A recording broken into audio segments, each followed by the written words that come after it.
Chers frères et sœurs, bienvenue à notre programme d'aujourd'hui.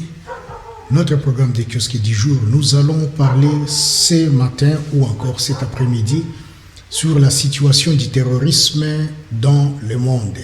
Donc nous allons parler du chaos qui traverse l'Est de la République démocratique du Congo.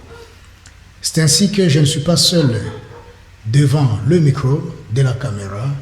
J'ai un invité avec qui nous allons partager ces sujets afin que vous puissiez être informés de ce qui se passe à l'Est et de tout ce qui se passe aussi autour de nous.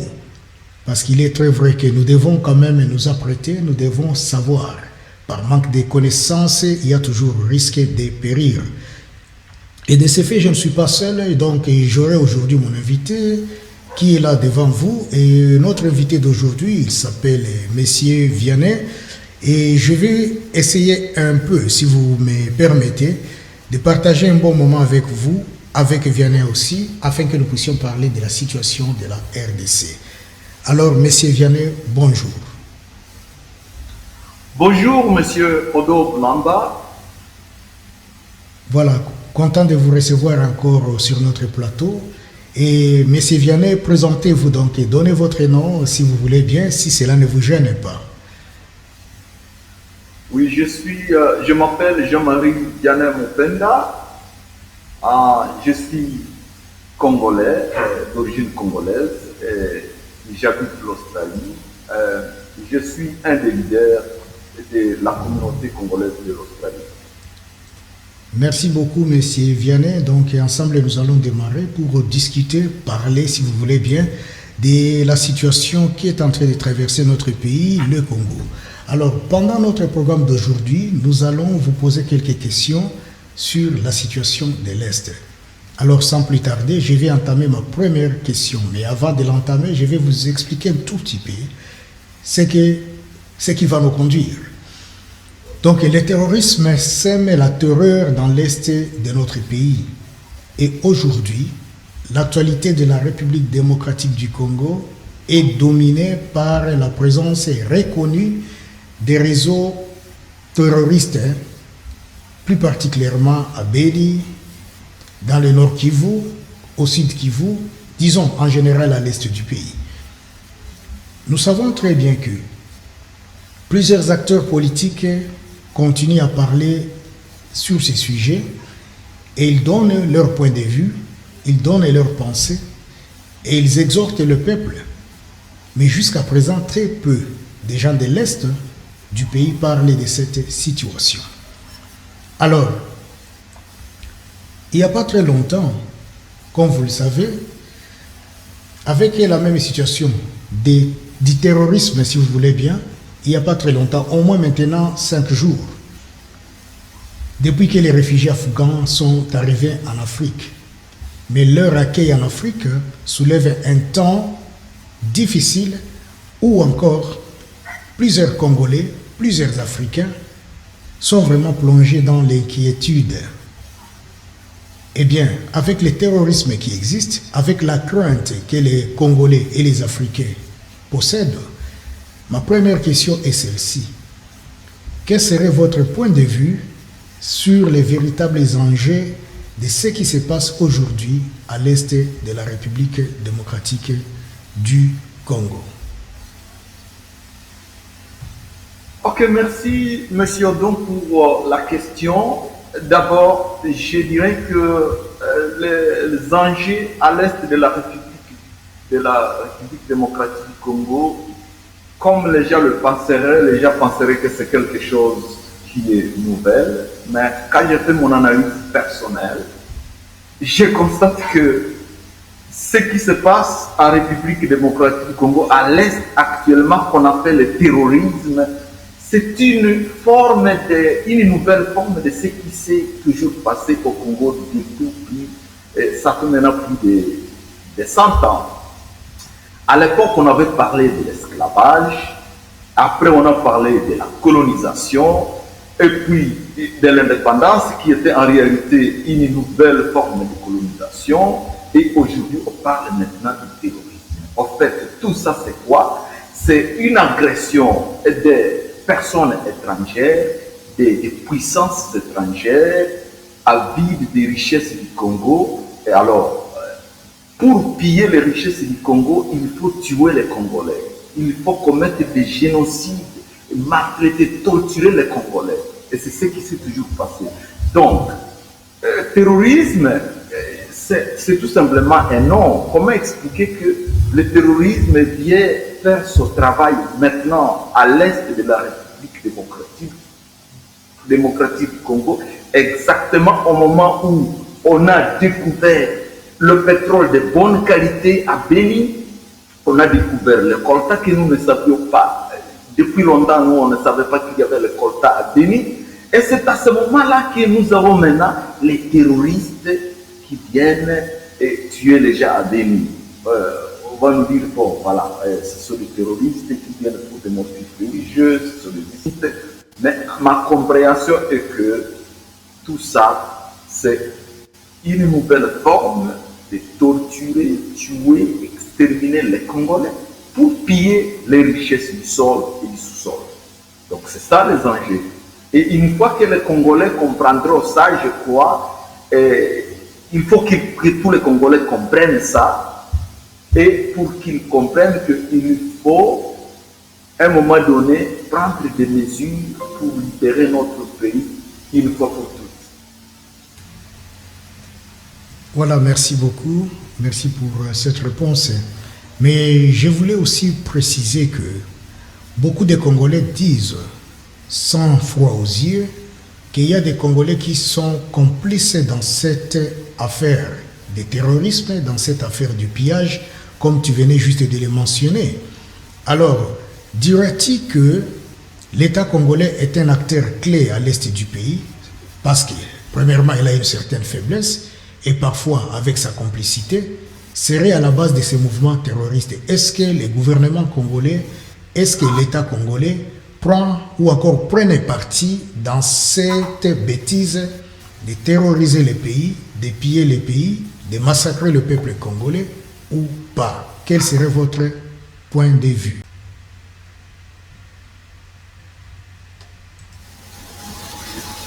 Oui, eh bien, je disais que ma seconde question serait sur la situation que le Congo est en train de traverser. Comme vous répondiez à la première question, beaucoup de Congolais jusque-là sont complices dans cette affaire du terrorisme et dans cette affaire de pillage du pays. Ils participent de loin ou de près dans certaines activités. Diriez-vous que l'État congolais est un acteur clé à l'est du pays, bien qu'il y a certaines faiblesses qui sont vues, découvertes et sont à la vue de tout le monde, et parfois une certaine complicité? Est-ce que diriez-vous qu'avec sa faiblesse, avec sa complicité, le gouvernement congolais serait à la base des mouvements terroristes ou encore le peuple congolais sera-t-il à la base des mouvements de pillage, des mouvements de viol, de meurtre, d'assassinat et tout ce que vous voulez à l'est de la République démocratique du Congo?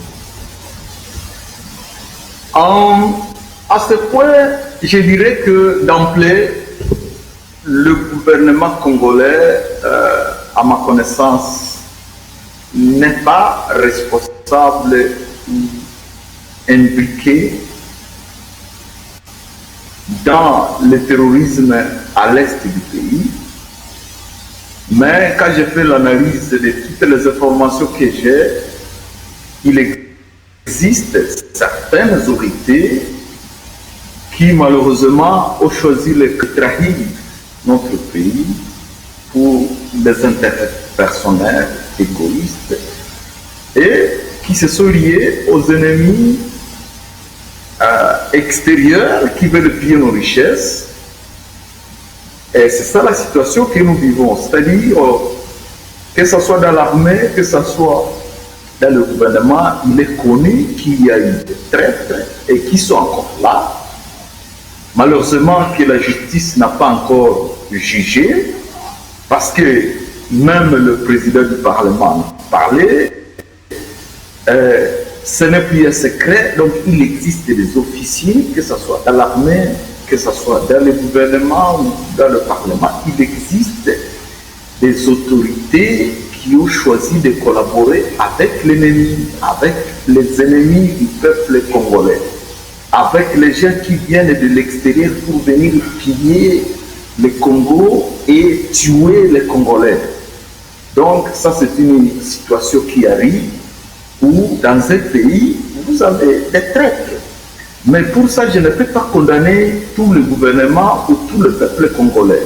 Quand j'ai fait mon observation, je constate que l'actuel président, son Excellence, M. Antoine Félix Tshisekedi, a vraiment une bonne foi, il a une bonne volonté de terminer la situation dramatique qui se passe à l'est du pays, mais en tant qu'être humain, il est aussi limité. Donc il a la bonne foi, même si la situation reste encore précaire. Oui, vous dites que voilà, jusque-là, le président Tshisekedi a la bonne foi ou encore la bonne volonté de faire marcher les choses convenablement. Or, plusieurs acteurs politiques et analystes disent que Tshilombo ne fait absolument rien et la situation s'empire davantage. Alors, que pensez-vous du point de vue des autres analystes politiques? Je pense que dire qu'il ne fait rien, c'est trop dire. Il est en train de faire de son mieux parce que là, je suis les informations, il y a certaines autorités qui ont été destituées pour mes gestions, certains sont en train de répondre à la justice, il y a des officiers militaires qui ont été arrêtés.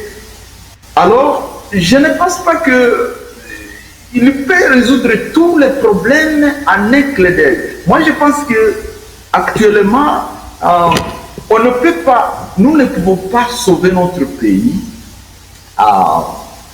avec une opposition perpétuelle. Je pense que quand le gouvernement est là, le gouvernement n'est pas parfait, il faut d'abord soutenir le gouvernement pour l'effort qu'il est en train de fournir, mais il faut être honnête en épinglant les situations qui demandent d'efforts. S'il y a des erreurs qui se passent quelque part, il faut dire, ok, monsieur membre du gouvernement, voici un problème qu'il faut résoudre. C'est-à-dire, aujourd'hui, par exemple, si quelqu'un connaît exactement quelqu'un, un trait, qui continue à coopérer avec les ennemis du pays, si vous avez des preuves, amenez cette preuve au gouvernement et proposez au gouvernement de faire la justice le plus tôt possible. Mais le gouvernement est en train de faire son effort. Alors, on ne veut pas combattre le gouvernement. Il faut encourager le gouvernement et il faut montrer au gouvernement là où il faudra fournir beaucoup plus d'efforts. Le gouvernement a arrêté certains officiers, c'est bien, mais nous voudrions que le gouvernement, par exemple, à l'est du pays, puisse peut-être enlever tous les militaires qui ont travaillé avant l'actuel mandat, c'est-à-dire avant 2019, et qu'on puisse mettre de nouveaux militaires parce que tous les militaires qui étaient à l'est avant sont suspects d'être complices avec les terroristes. Donc c'est ça la solution pratique. Pratiquement, moi, je propose au gouvernement, il ne suffit pas d'arrêter quelques officiers, il faut prendre le taureau par le corps.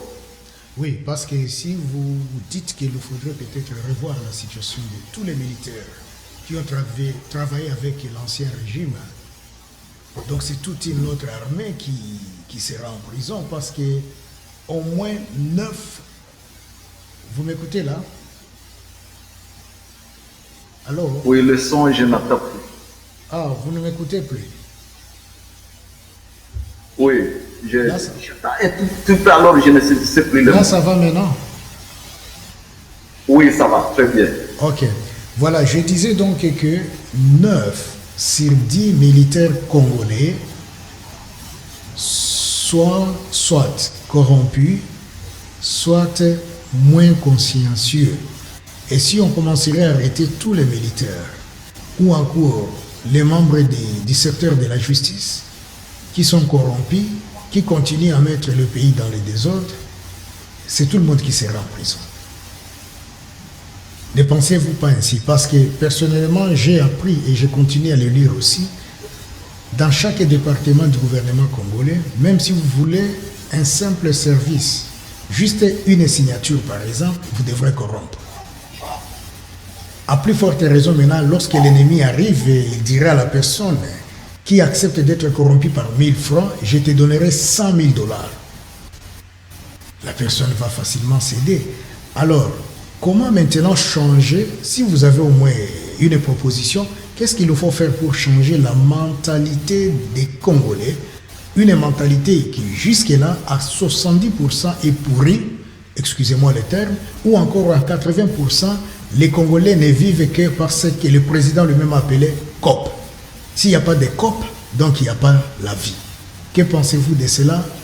Avant peut-être de continuer avec notre sous-question qui suivra bientôt. Oui, monsieur Odo, vous venez de soulever là un point très, très capital. Parce que, effectivement, il y a des gens qui ont commis la corruption parce que c'était leur seul moyen de survivre. Ce que je ne peux pas tolérer, c'est lorsque quelqu'un arrive à faire la corruption parce qu'il doit survivre et arriver à trahir son pays, à faire tuer ses frères. C'est ça quand même ce qui est grave. Mais pour les autres formes de corruption, ça peut être puni. Salaire médiocre peut être une circonstance atténuante. Mais alors, peut-être au lieu de s'attarder au passé, il faut voir comment on peut résoudre le problème pour le futur. Et la solution que je propose, c'est ceci. Payer des salaires adéquats à tous ceux qui sont chargés des affaires de l'État, à quel que soit le niveau. Que ce soit un caporal, un officier, un infirmier, un enseignant, un huissier, tout le monde qui travaille pour l'État doit avoir un salaire décent, capable de l'aider à payer son loyer, à nourrir ses enfants, toute sa famille et à se faire soigner, à faire soigner les membres de sa famille quand ils sont malades. Bref, à vivre une vie normale où le salaire peut aider la personne à vivre du 1er au 31 de chaque mois sans nécessairement voler quelque part. Et une fois que chaque personne qui travaille pour l'État a un salaire minimum qui peut l'aider à vivre, et c'est plus facile maintenant de punir les gens qui commettent la corruption. Je me rappelle avec son Excellence Feu Mosé Laurent Désiré Kabila, pendant une année, il avait payé les militaires, les policiers et les militaires au moins 100 dollars par mois. Pour la première fois dans ma vie, j'ai vécu à Kinshasa, j'ai fait une année sans rencontrer des militaires qui intimident les civils pour leur extorquer des sommes d'argent. Tout ça parce qu'ils étaient bien payés et essayer de les convaincre de ne pas commettre des infractions d'intimidation et d'escroquerie ou d'extorsion, parce qu'ils punissaient effectivement les militaires et les policiers qui commettaient des crimes. Si cela a été possible pendant une année, ça veut dire que cela est possible pour 2 ans et même pour toujours. Donc, Ça, c'est une des meilleures solutions. Payez bien les fonctionnaires, payez tous ceux qui travaillent pour le gouvernement. Soyez sûrs qu'ils ont tout ce dont ils ont besoin pour faire vivre leur famille. Et maintenant, appliquer une sanction impartiale. Et rassurez-vous que le problème de la corruption va se résoudre d'elle-même comme ça, sans faire appel à trop de théories, de coopération internationale, ou je ne sais pas, des Nations Unies. Non, on n'a pas besoin de tout ça. C'est ça la logique qui peut nous aider à supprimer la corruption dans notre pays. Tout à fait, c'est très clair et vrai. Et alors, avec cette intimidation, ce terrorisme d'abord de la mentalité congolaise parmi d'autres Congolais, avec ce terrorisme aussi de ce mouvement en provenance de l'extérieur pour influencer notre peuple, alors, à quoi est-ce que les Congolais doivent-ils s'attendre? Parce que du dedans, nous sommes terrorisés par la police, nous sommes terrorisés par les fonctionnaires, nous sommes terrorisés par les politiciens, nous sommes terrorisés par nos enfants. Et de l'extérieur aussi arrivent d'autres pressions terroristes. Alors, à quoi est-ce que les Congolais doivent-ils s'attendre? Qu'est-ce qui va arriver à la fin? Que pensez-vous? Bon, merci encore une fois pour cette question. Quand le problème est là, il faut le prendre avec beaucoup de sérieux, analyser le problème et trouver la solution adéquate. Quand j'ai fait personnellement mon analyse, si on continue avec les stratégies actuelles que je qualifie un peu encore de timides, on risque de ne pas régler le problème. C'est que le gouvernement a la bonne foi, comme je l'ai dit, mais les méthodes utilisées semblent ne pas être les méthodes dédiées. Pourquoi? Parce que j'ai l'impression que le gouvernement congolais a toujours pris des solutions qui ont été appliquées dans d'autres pays, ou des solutions qui lui sont proposées. On sait que ces solutions vont travailler pour les Congolais. Mais le Congo et les Congolais sont aujourd'hui une situation unique dans le monde. Un pays très riche, un pays que plusieurs pays dans le monde convoitent, et un pays où, au lieu de venir ici pour dire, ok, Congolais, vraiment, vous êtes nos frères, négocions pour que nous puissions avoir de vos richesses, et à contrepartie, nous vous donnons ceci. Les gens qui ont besoin de nos richesses ont toujours utilisé la voie de torture, de génocide, d'extermination des peuples congolais pour piller les richesses. Donc nous sommes un cas unique et nous devons trouver une solution unique pour notre défense. Et nous devons renoncer à copier des solutions qui ne sont pas appropriées à notre circonstance. Pour mettre fin à plus de 200 ans d'esclavage, de pillage de nos richesses, de torture et de génocide dont nous avons toujours été victimes, je propose un modèle de défense. Et je trouve que ce modèle, c'est le modèle le plus approprié pour le peuple congolais. Et quel est ce modèle? Oui. Je l'appelle modèle porc-épic. Modèle porc-épic. Oui, le porc-épic est un petit animal qui a une caractéristique unique. Elle est couverte d'épines. C'est ça? Merci beaucoup. Alors cet animal est difficilement attaquable même par les animaux les plus féroces comme le lion, le guépard, les panthères et d'autres puissants. Parce que chaque fois qu'un animal veut l'attaquer, L'animal est blessé directement par des épines. Alors, cet animal doit être une leçon pour nous les Congolais. C'est-à-dire quoi? C'est pour que c'est-à-dire quoi? Si nous voulons libérer notre pays aujourd'hui et à jamais, je propose que tous les citoyens congolais soient formés comme des soldats. C'est-à-dire? Imaginez, on nous dit qu'il y a plus de 12 millions de Congolais qui ont été tués dans la guerre. Mais ces Congolais sont tués comment? Est-ce qu'ils meurent au front? Non. Ils sont chez eux.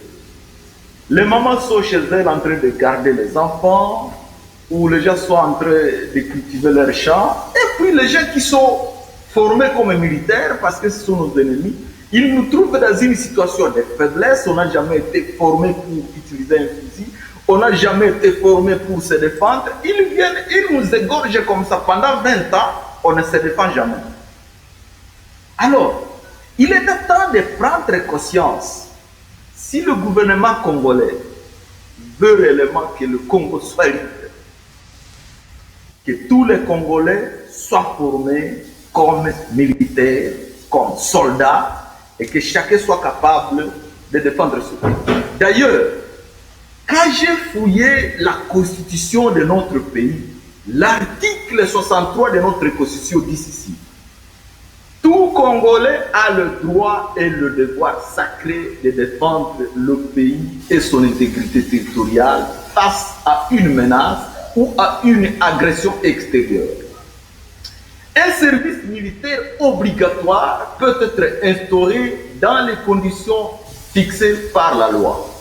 Et toute autorité nationale, provinciale, locale et coutumière a le devoir de sauvegarder l'unité de la République et l'intégrité de son territoire sous peine de haute trahison. Donc, le modèle Porc-Épic traduit avec exactitude l'esprit de l'article 63 de la Constitution de la République démocratique du Congo.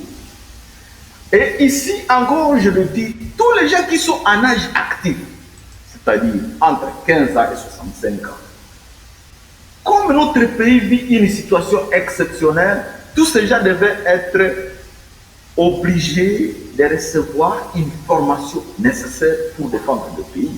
Et que ceci doit, comme l'article le dit, ça doit être une obligation. Et tous les gens qui sont âgés peut-être de 65 ans et plus, si quelqu'un se sent encore physiquement fort et mentalement fort, ça peut aussi être volontaire. C'est-à-dire quelqu'un qui a 75 ans, même 80, qui pense qu'il peut encore manier un fusil. Donnez-lui cette opportunité, donnez-lui la formation nécessaire, et puisque tirer le fusil, comme ça, quand l'ennemi vient, il peut défendre le pays. Donc, moi je trouve que toutes les autres méthodes ont échoué. Toutes les autres théories qu'on a calquées, je ne sais pas d'où, ont toutes échoué.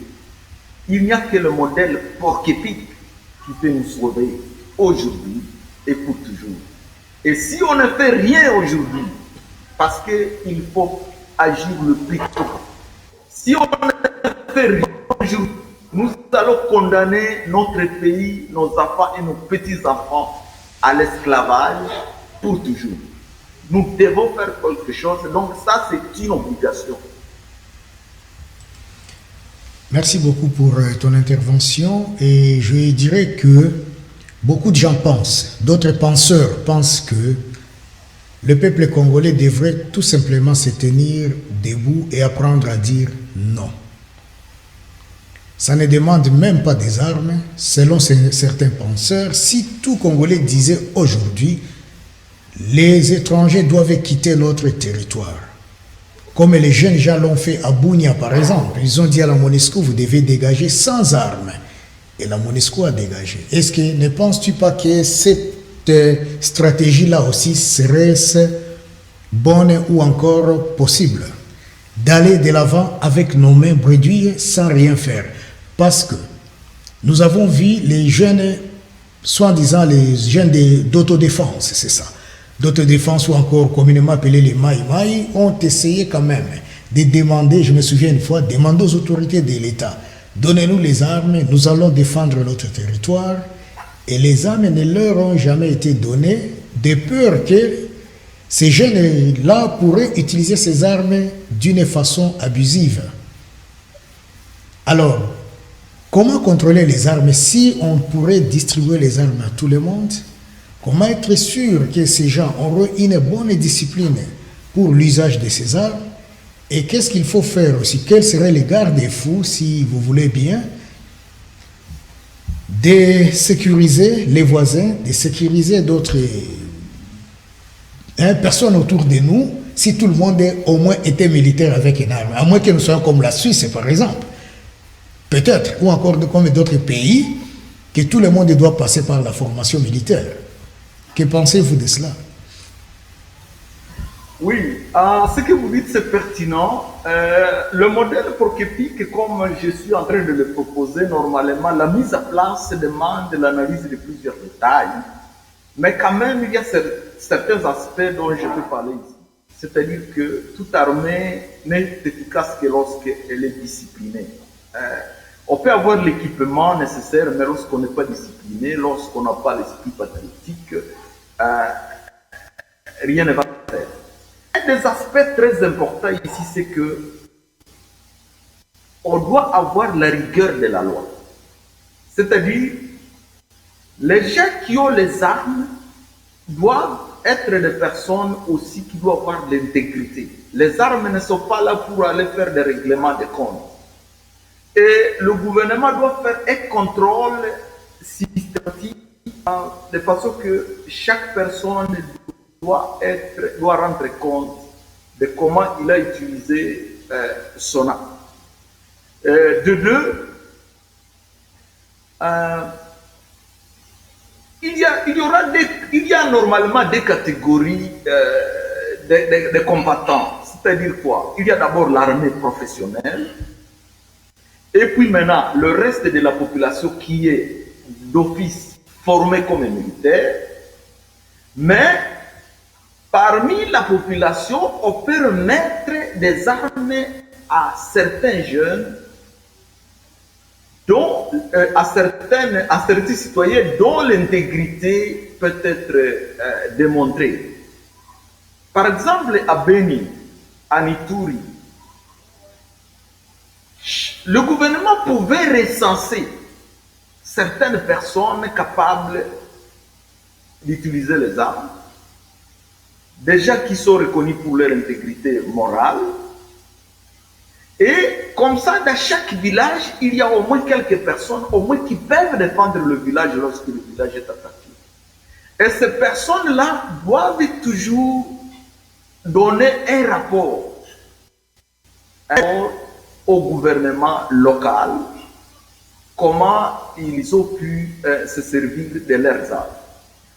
De deux, le modèle pour Kepik voudrait que chaque citoyen est garant de la loi. C'est-à-dire quoi? Chaque citoyen, il est membre de sécurité, des services de sécurité. Chaque citoyen a le devoir de donner rapport lorsqu'il trouve quelque chose de suspect. Alors, quand chacun sait que chacun contrôle chacun.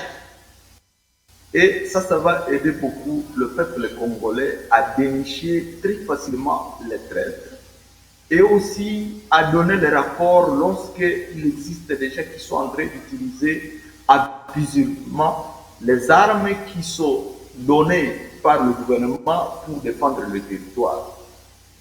Alors, s'il n'y a pas de règles et puis une rigueur de la loi autour de cette question du modèle pour Kepik, effectivement, ça sera le chaos. Donc, ce qui est plus important encore ici, c'est d'abord l'éducation civique, qui doit commencer depuis l'école primaire, l'école secondaire, et même dans la vie courante, il faut que l'éducation civique soit toujours répétée.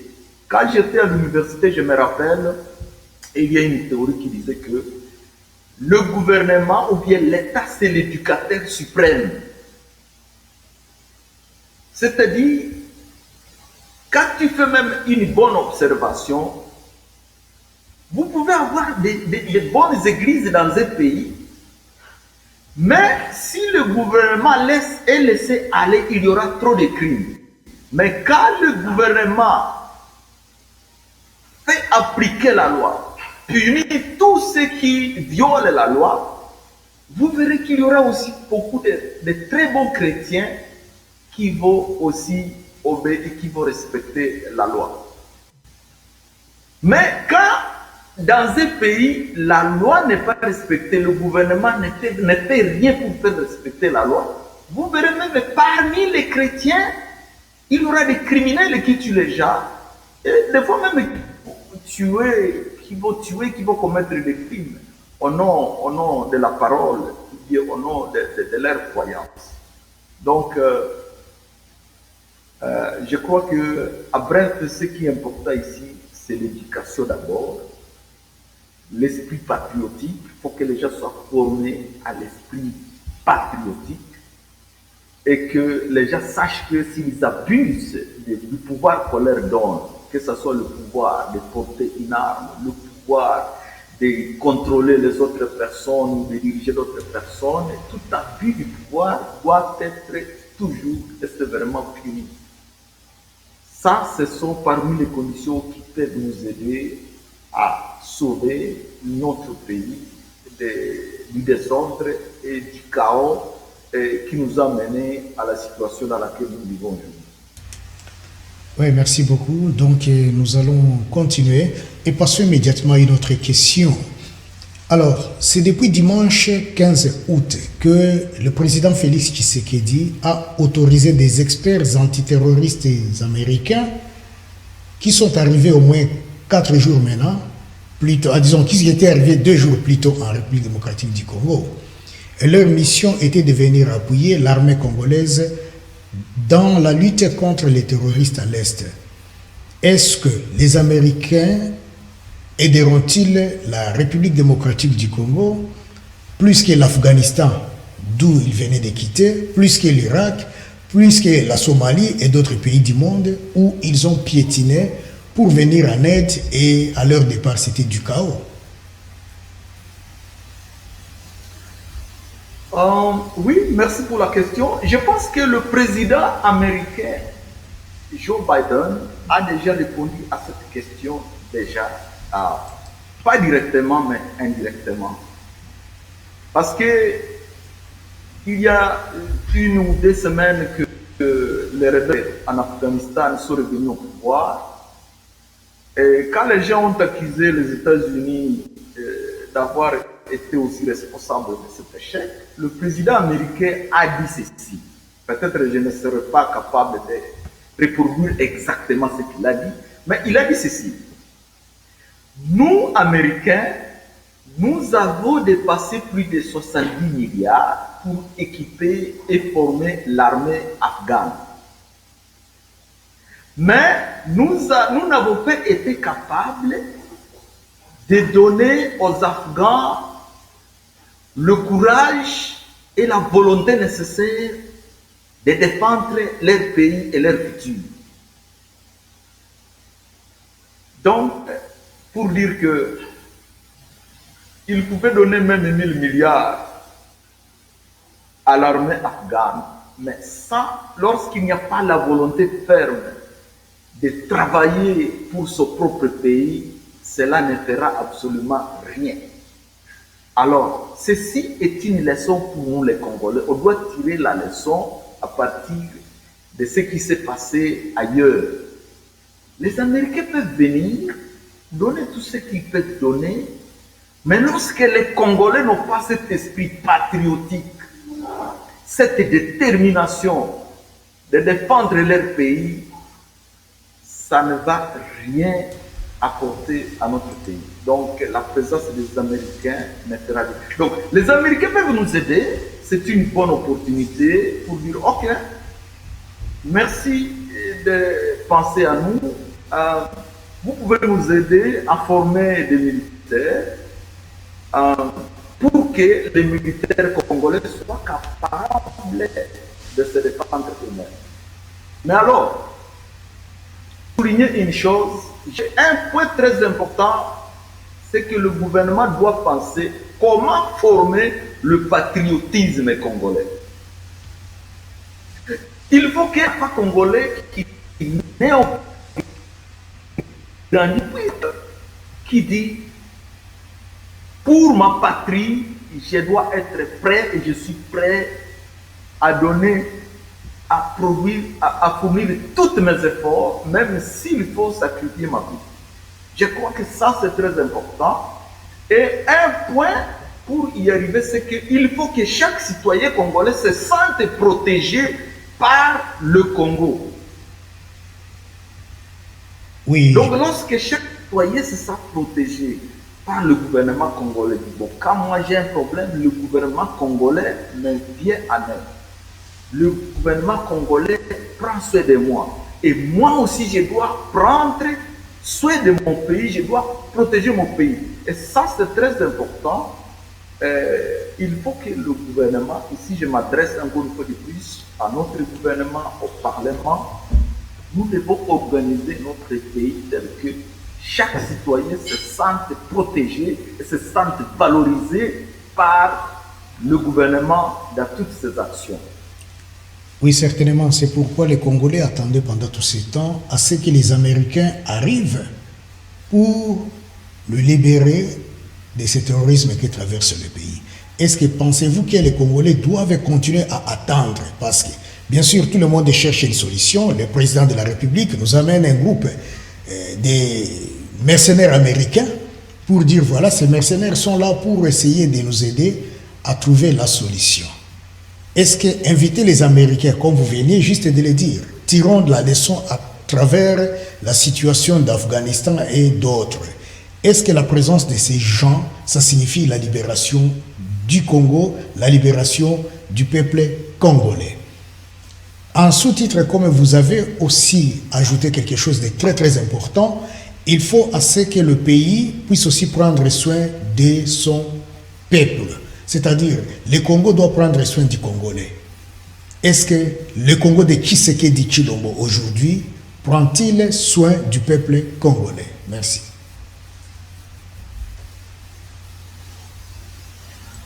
Oui, comme je l'ai dit, je pense que le gouvernement de son Excellence M. Félix Tshisekedi a quand même une bonne foi quand je le compare au gouvernement précédent.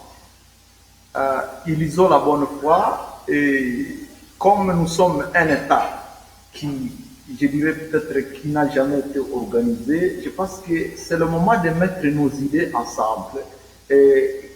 Alors c'est ici que je demande au président de tenir compte de nos idées pour peut-être réorganiser certaines choses.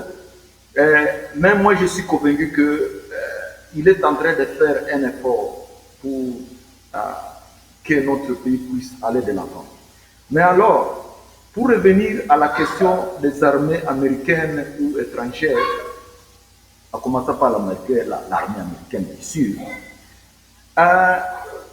je n'accuse pas ces armées qu'ils ne peuvent rien faire, mais la vérité c'est que dans chaque pays, un militaire prête serment qu'il mourra pour son pays, pas pour un autre pays.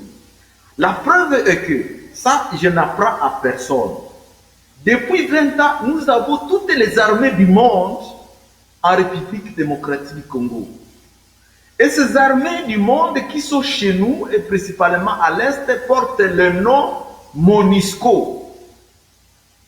Et pendant 20 ans, il y a des gens qui sont en train d'être tués, des fois à 200 mètres de leur présence. Ça, ce n'est plus un secret pour personne.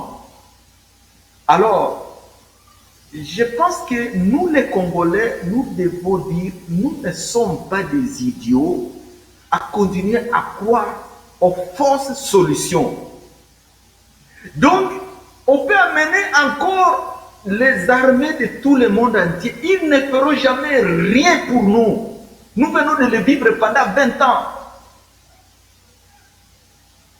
On avait interrogé un jour un terroriste, un terroriste qui, je ne sais pas si c'est à Béni, je me rappelle, je crois que c'était à Béni ou à Butembo. Il a dit, nous avons beaucoup plus peur des Maïmaï. Parce que les Maïmaï de Béni, ce sont des autochtones qui ont l'esprit patriotique et qui défendent leur pays. Et ces terroristes-là disaient qu'ils n'ont pas peur de la MONUSCO. Ils ont beaucoup plus peur des Maïmaï. Mais alors, cela veut dire que la seule solution ici, encore je le répète, si nous voulons libérer notre pays, aujourd'hui et pour les années à venir,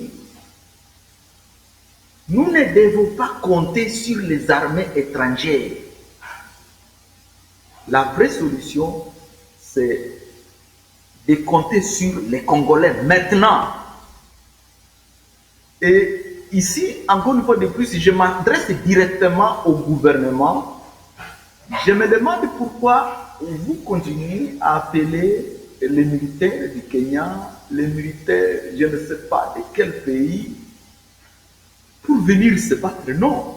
À la rigueur, ce que je peux accepter, c'est que ces militaires puissent former les Congolais, ou bien envoyer les Congolais chez eux, ou bien ils peuvent venir former les Congolais ici, pour que les Congolais se battent pour leur pays.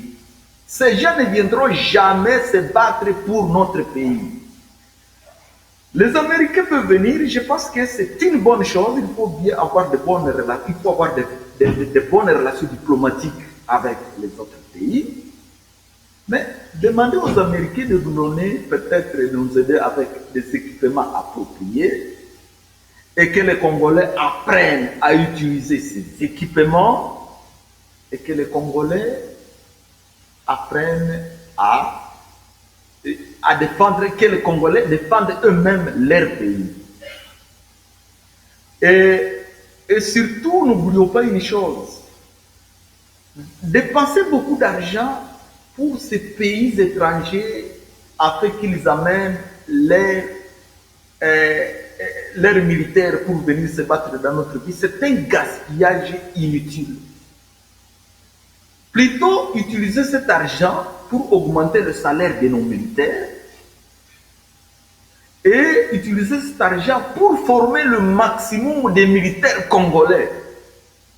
Le reste, amener de nouveaux militaires étrangers pour venir construire des tentes et pour être payés en devises, des salaires exorbitants. C'est tout simplement, encore une fois de plus, un gaspillage des ressources de notre pays pour des solutions inutiles, des solutions qui nous amèneront, qui nous ne mèneront nulle part. Nulle part. Merci beaucoup.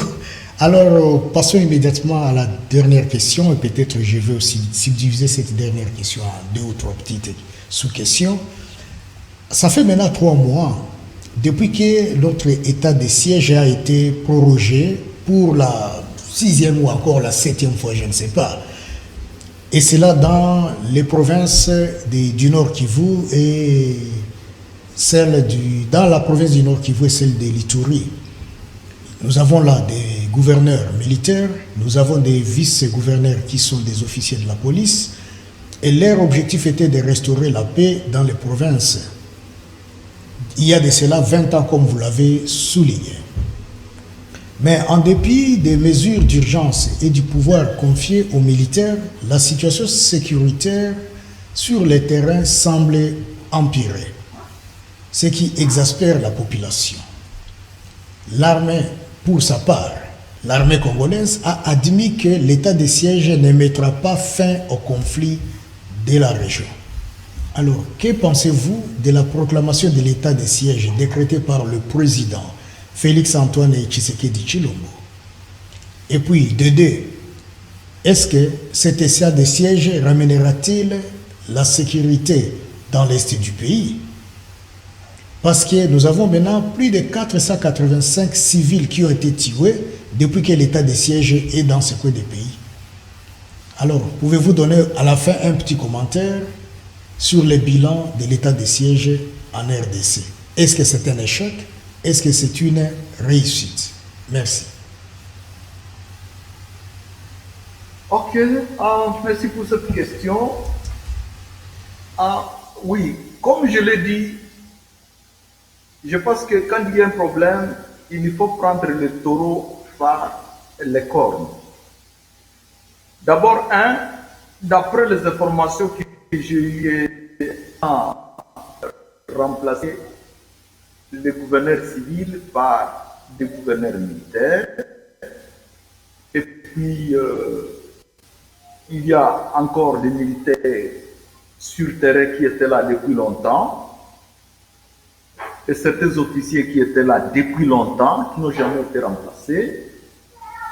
Lorsqu'il y a une abondance des informations qui montrent que l'armée avait été comprise avec les rebelles ou les terroristes qui sont en train de tuer les gens, ce que je reproche au gouvernement actuel, c'est de n'avoir pas carrément remplacé tous ces militaires qui étaient à l'Est par de nouveaux militaires. Ça, c'est mon point de vue. Je pense que c'est là où il fallait commencer. Au lieu de remplacer seulement les têtes, il fallait remplacer tous les militaires, tous les soldats qui étaient sur terrain dans l'ancien régime, devaient tous quitter et les remplacer par des jeunes qui ne connaissent aucune négociation avec des ADF ou des hommes d'affaires qui sont en train de financer les groupes armés à l'est du pays. Ça, c'est un. De deux, moi-même, j'ai suivi une information ici publiée par l'armée, comme quoi ils ont attrapé 13 ADF à Beni et leurs collaborateurs. Et j'ai suivi à la télévision ces ADF étaient arrêtés et curieusement, ils n'étaient ni menottés sur les mains ni sur les pieds. Je me suis posé une question, j'ai dit, dans nos pays démocratiques où nous vivons actuellement comme l'Australie ou d'autres pays, quand quelqu'un est attrapé dans un marché comme voleur, la police vient et le menotte, le met dans la voiture, dans le véhicule et la met en prison. Comment expliquer que l'armée qui nous dit qu'elle a attrapé des terroristes qui égorgent les citoyens congolais, on nous le présente à l'avion et ces terroristes ne sont ni menottés sur les mains ni sur les pieds. Qu'est-ce qui peut expliquer ça? Le respect des droits de l'homme, au moment où les pays qui respectent les droits de l'homme menottent même les voleurs de petits pains. Ça m'a fait tiquer. Alors, je me suis posé la question, est-ce que nous ne sommes pas ici à une pièce de théâtre où cette armée corrompue veut nous faire voir qu'elle est en train de faire le travail sur le terrain, qu'ils sont en train d'attraper des terroristes pour nous masquer. Nous voulons voir que l'armée attrape des terroristes, qu'on nous les présente et qu'on puisse écouter ce terroriste d'où il vient, qu'il a envoyé, et puis qu'on le juge et que nous puissions assister à la décision de justice. Et non pas venir nous présenter un groupe de personnes, on dit voilà, ce sont des terroristes qu'on a attrapés, et nous allons vous surprendre, ils collaborent même avec des locaux, et puis ces terroristes qui égorgent les gens, ils ne sont pas menottés, et puis l'histoire finit par là, on ne nous en parlera plus jamais. On n'en parlera plus jamais, ce qui est Donc, devenu passer nous, à la peine. alors je m'adresse au peuple congolais. Nous aimons bien notre gouvernement, mais nous devons exiger que le gouvernement gère les affaires de l'État d'une façon sérieuse. Oui, c'est ça alors. Est-ce que devons-nous passer par la peine capitale? Parce que ces gens ne comprennent pas, on ne les ligote pas, on ne les ménote pas. Est-ce que la solution serait-il de passer par la peine capitale ou encore la pendaison ou encore quelque chose de la sorte? Ou encore le fusillade? Ah oui, ça c'est un sujet très capital. Moi qui vous parle ici, je suis militant des droits de l'homme. Fondamentalement, je suis contre la peine capitale.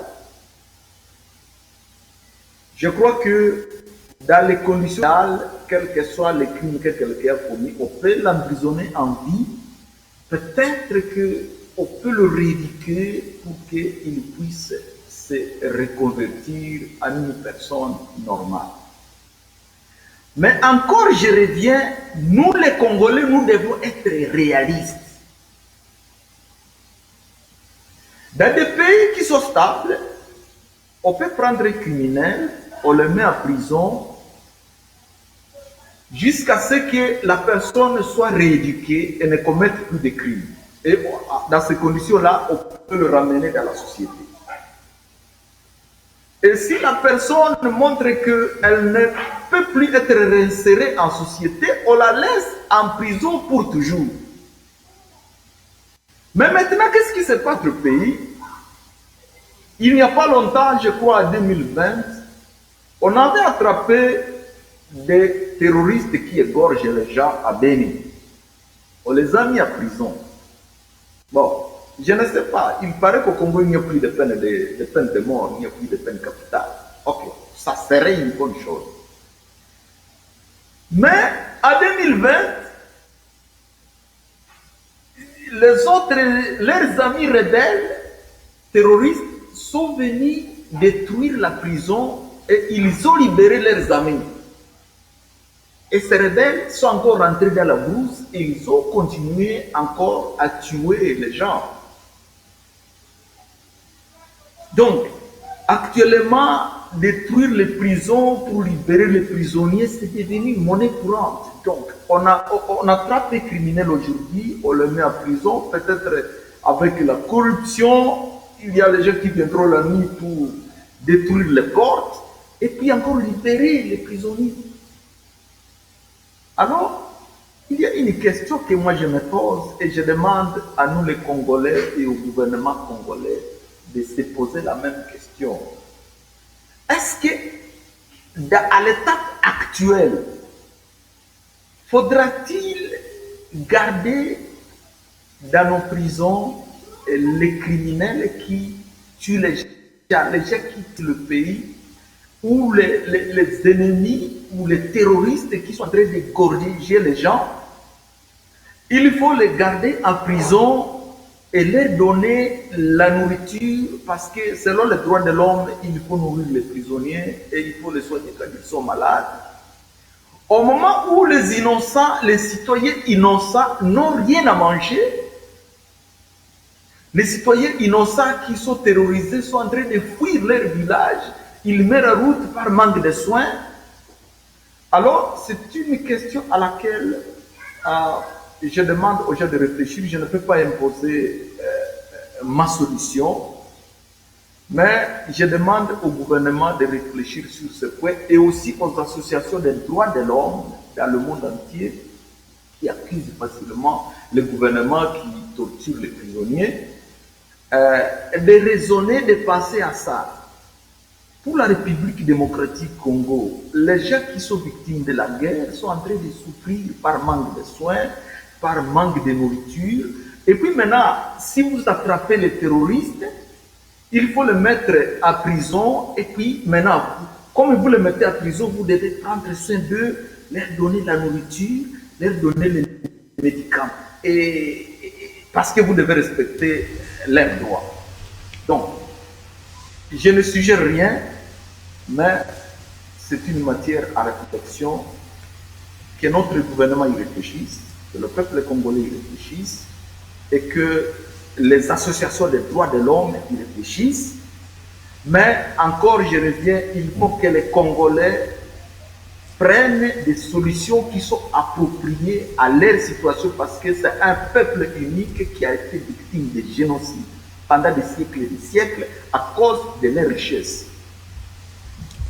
Tout à fait. Et c'est sur cette note que nous allons maintenant toucher au dernier point. Et récemment, ici, disons, il y a une information qui circulait, on maltraitait les Congolais en Inde. Alors, pouvez-vous commenter sur cette affaire pendant au moins 2 secondes? Que pensez-vous de tout ce que les peuples congolais vivant en Inde ont connu comme difficultés et quelle serait la meilleure solution? Merci. J'ai suivi les informations. L'étudiant qui a été maltraité par la police indienne. Mais, bon, enfin, je ne sais pas s'il était étudiant, mais j'ai suivi le film. La personne est seule. Mais la façon dont il a été agressivement maltraité, je pense que c'était une force inappropriée à un seul individu, jusqu'à ce que la personne est allée mourir dans le cachot. Alors, le message que je vais porter ici, c'est que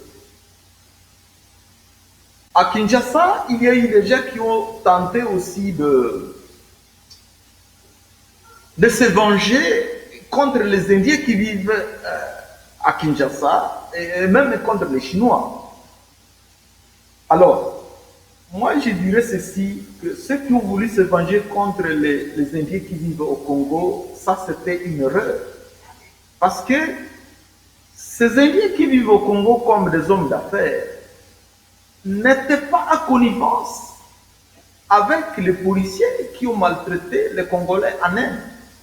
Donc il faut avoir une mentalité de justice où quelqu'un ne doit pas être jugé à la place de quelqu'un d'autre. Bon, maintenant au gouvernement congolais, je pense que, comme je l'ai dit, nous devons avoir un gouvernement tel que un Congolais qui vit au Congo ou à l'étranger doit se sentir protégé par ce gouvernement. Et c'est ça qui peut consolider l'esprit patriotique. Alors, il faudra que le gouvernement congolais exige que justice soit faite et que l'ambassadeur, notre ambassadeur en Inde, puisse avoir les informations nécessaires pour nous rassurer qu'une justice impartiale a été faite en Inde vis-à-vis de ce Congolais qui a été tué. Et si le gouvernement indien traite cette question avec beaucoup de négligence, alors là, il faudra que le gouvernement congolais puisse revoir les types de relations à avoir avec l'Inde. Parce que on ne doit avoir des relations entre pays que dans le cadre de respect mutuel. Et le respect mutuel que nous respectons vos citoyens et vos citoyens respectent nos citoyens.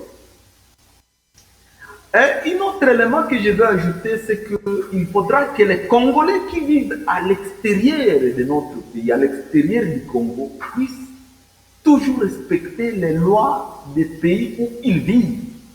Parce que cela va aussi de notre pays. Que nos citoyens, ce sont des gens qui sont civilisés. Ce sont des gens qui sont respectables. Ce sont des gens qui respectent les lois de là où ils vivent.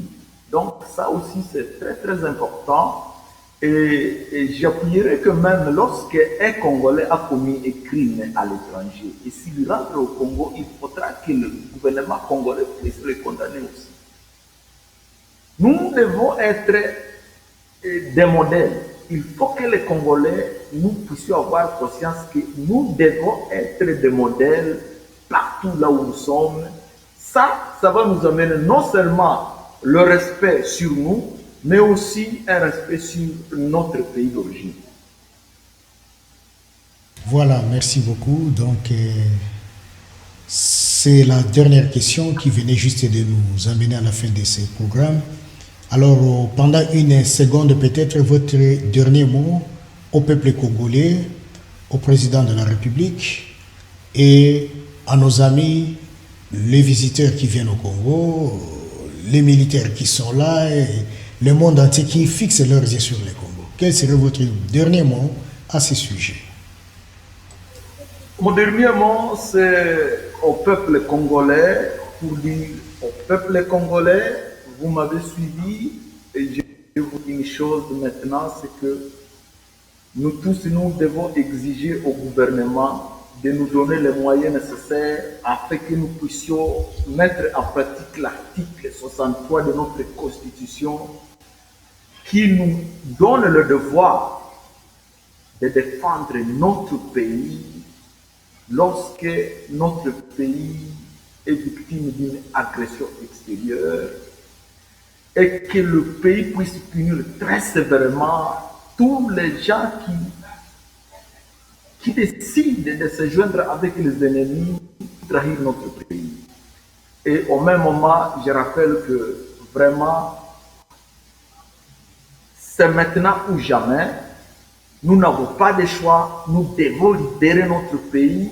Je demande au gouvernement de notre pays, à commencer par son Excellence, notre président, le président Antoine Félix Tshisekedi, le membre du Sénat, le membre du Parlement, que nous devons mettre sur pied un modèle de défense unique pour le Congo, le modèle prototype, où tous les citoyens sont formés pour défendre notre nation. Dans le cas contraire, nous continuons à être esclaves des autres nations. Même les nations les plus faibles du monde viendront nous dominer et nous ne devons pas accepter ça. Merci beaucoup pour votre dernier mot. C'est sur cette note que nous allons conclure maintenant notre programme d'aujourd'hui. Nous disons merci beaucoup, M. Jean-Marie Vianney, pour votre intervention.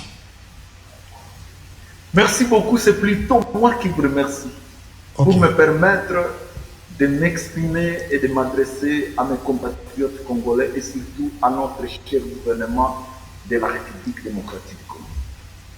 Merci. Eh bien, voilà, téléspectateurs, c'est ici que nous allons mettre un point final à notre programme d'aujourd'hui. C'était la voix de Jean-Marie Vianney qui parlait de la situation de la République démocratique du Congo, du chaos à l'est de la RDC, et il a exactement mentionné plusieurs points que vous avez tiré, je pense, certaines bonnes leçons. Eh bien, voilà, nous arrivons maintenant à la fin de ce programme. Merci de nous avoir suivis attentivement. Merci aussi pour votre participation, vos encouragements. Et si vous avez des questions, n'hésitez pas à les poser. Une fois encore, merci. Nous allons nous rencontrer prochainement. Au revoir et à très bientôt. Merci et au revoir.